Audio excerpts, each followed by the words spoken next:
Станислав Вохренцев о войне. Навеял весенний ветерок, 9 мая светится листок, и дедушка, нарядный весь, о чем-то вспоминая, у зеркала стоит, медали надевая. Тут к деду внучек подошел. Дедуля, а это у тебя за что? А, это ордена, медали за то, что мы Россию защищали.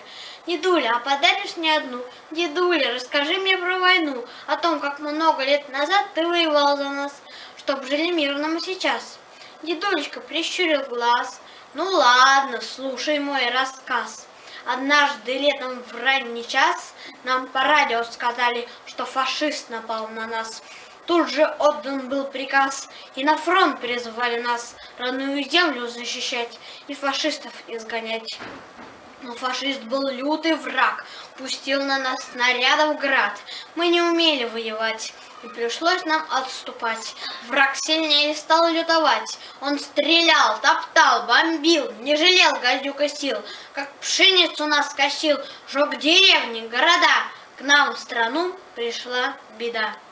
Не щадил он ни детей, ни стариков, ни матерей. Все крушил, громил, ломал, землю русскую топтал. Мы сражались как могли, но удержаться не смогли.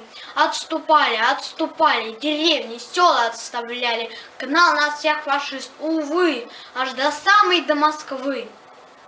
Дан приказ на смерть стоять, дальше некуда ступать. Дух России вместе с нами, позади Москва за нами. За детей, за матерей, бей врага, фашиста бей!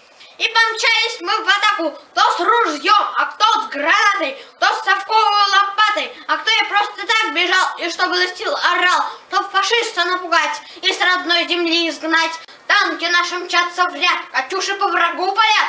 Враг попятился назад, испугался, видно, гад. Тут весь мир пошел в атаку. Бей врага, долой диктата! Фашисты били все, испанцы, помогли американцы, поляки дружно воевали, англичане не зевали. Весь мир бурлил, кипел, гремел, и фашиста одолел.